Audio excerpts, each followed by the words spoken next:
Do you ever catch yourself scrolling and suddenly realize that half an hour has gone and you don't even feel good afterwards? You're not imagining it. These apps are actually designed to make that happen. And today I want to talk about the part that we rarely discuss, how social media is actually harmful, not just for our focus and our well-being, but for how we do business as well. Now, I know that sounds a bit dramatic, and this isn't about fear-mongering. It's about looking honestly at what these systems are doing to us. So let's start with a common belief that most of us hold about social media and why it's not the full story. And we touched on this last week in episode 104, You've Been Sold a Lie. And we've all heard it, haven't we? You need social media to grow your business. That's what every course creator, every coach, every algorithm has made us believe. But actually, the platforms need you a lot more than you need them. Let me explain what I mean by that. Now, their goal isn't your sales. It's keeping you on your screen. The business model that they use isn't built on your business success. It's built on your attention staying on those platforms. So every post, every notification, and every engagement nudge is a psychological trigger, not a genuine connection tool. So even the tech leaders who built these apps don't let their own kids use them. And the platforms themselves make you feel like you're failing and you're falling behind if you stop posting. And that fear is deliberate. As business owners, we're told that we need to use them strategically. We need to plan our content. We need to get in and get out in 5 minutes a day. And in reality, we end up taking hours to create posts. We end up on the platforms and scrolling. And the next thing you know, you're scrolling cat videos or dog rescue videos, in my case, or AI-generated sensational content of a cat chasing a bear away from a baby. It ends up putting us down these rabbit holes and makes us just feel like we're failing all the time. So if it's not just about being better at social media, what's actually happening behind the scenes that keeps us so glued to all of it?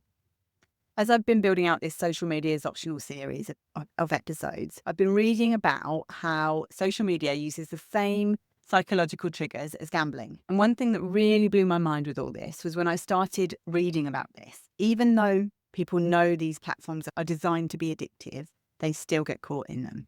So when you get that urge to check your phone just in case something's happened, that's not you lacking discipline. That's the design of the platform working exactly as the way as it's intended to work. These apps are built on what's called a variable reward system. So that's the same mechanism the slot machines use. And researchers call these dark patterns. And each time you refresh the feed, you don't know what you're going to get. You might get a like, you might get a comment, you might get nothing. And it's the unpredictability of it that releases a dopamine hit in your brain, which is the chemical that's tied to motivation and reward. And because you occasionally get that win, your brain learns to expect it. So you check again and again, chasing that next big hit of dopamine. The scary thing is, this isn't an accident. It's part of that design. And that's why it's so important that we as business owners understand the game we're playing when we're spending hours posting. We're not just using the tools, they're actually using us. Now, most of us realize that social media isn't neutral. It's not a fair playing field where you get out what you put in. It's a system that's designed to keep you spinning the wheel, hoping the next post will be the one that actually lands. And that's not really a business strategy, I think. That's more like behavioral conditioning. And this is why I keep coming back to this idea that social media should be optional, because you can't build freedom and focus inside a system that's actually fundamentally designed to take it away. And I do think once you see it for what it is, it does make it a little bit easier just to even consider the option of stepping back, stepping out of the game, and that you don't have to keep feeding it and becoming more and more addicted. You can choose to build things that work for you, for your things like your website, your podcast, your real relationships, instead of trying to please an algorithm that is never, ever going to be satisfied. And there is another layer to the algorithms that I think is really important to understand. And this is actually where it gets a little bit darker still. The algorithms don't just reward activity, they reward emotion.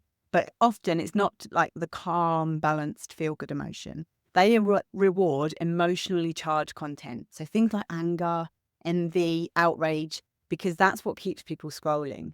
So when you see a controversial post that gets a huge reach, or notice that your negative comments seem to blow up a lot faster than the positive ones, that's not an accident. That's the algorithm saying this content keeps people on the app for longer, so show it to more and more people. So then the system learns to amplify the things that divide us or trigger us, because it's what gets engagement. Outrage drives those clicks, and the clicks are what pay for the platforms.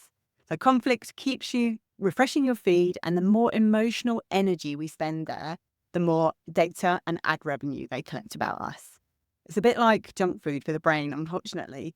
The algorithm doesn't feed you what's nourishing, it feeds you what keeps you coming back for another bite. So those quick hits of outrage, comparison, or shock, the things that spike your emotion, not your well-being.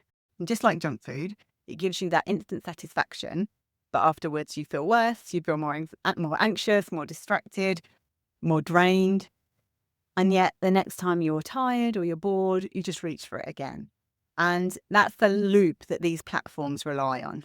So when you think about it, being told to just post more consistently is a bit like being told to eat more junk food to get healthy.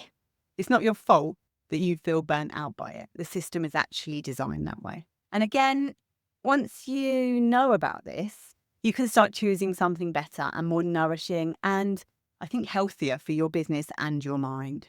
And that's why I believe that social media needs to become optional, because the way it's built isn't healthy for the majority of us. And we're not just guessing about this. There's real evidence of harm out there as well. So the US Surgeon General warns that spending more than 3 hours a day on social media doubles the risk of anxiety and depression in teens. And most of us adults aren't too far behind that as well. And in France, lawmakers have proposed banning social media for under 15s and setting digital curfew for teens. So the harm isn't imagined, it's measurable, and it's accelerating as well. So I started thinking about how we treat addiction in other areas. So areas like gambling, smoking, alcohol, those things come with warnings. And we know they cause harm, and we're reminded of it constantly.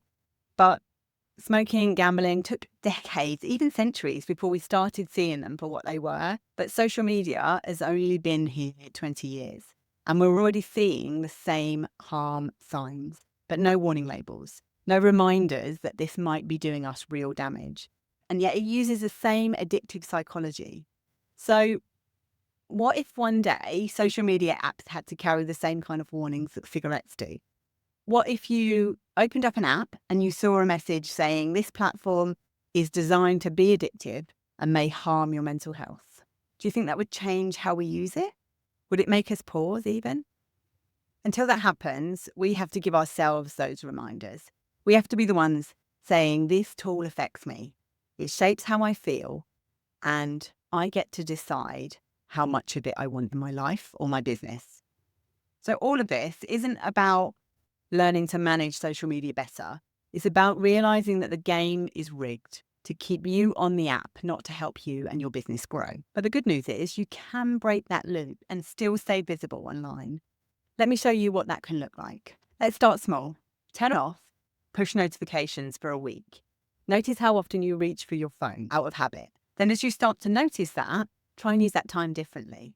If you're working, write a short blog, update your Google business profile, or add one helpful paragraph to your website. If you're not working, when you notice yourself reaching for your phone for social media, do a couple of star jumps if you can. Give yourself a big hug or high-five yourself and put a great big grin on your face, because you are taking back control of your brain and your time. And every time you do something on your own platform, on your own website, or with content that you own, it compounds. Whilst every minute you waste scrolling or posting is gone, you can't get that time back. And if you're thinking, okay, but I'd love some help making that switch, that's exactly where my work comes in. Inside my website Growth Club, we focus on this calm, sustainable, gentle kind of marketing where social media is optional. We focus on how to make your website and Google presence do the work for you. Or if you prefer one-to-one help, my website growth audit is a great place to start. You don't have to, and it's probably not a good idea to delete everything overnight. This is about noticing the impact that social media has on us, not just as business owners, but as people as well. Just start to be aware of it and start shifting where your energy goes. So before you open the next social media app today, just pause and ask yourself, is this really helping my business or just keeping me addicted? We've labelled cigarettes, alcohol and gambling as addictive. Maybe one day social media will carry a similar warning, but we don't have to wait for that. We can start noticing the effects right now. And if this conversation resonates with you, please do me a favour and share this episode with someone else who's feeling trapped by social media. And remember, there are other ways to grow, calmer, kinder, more sustainable ways. Marketing your business shouldn't harm your brain. So instead, join us on the pathway to website success.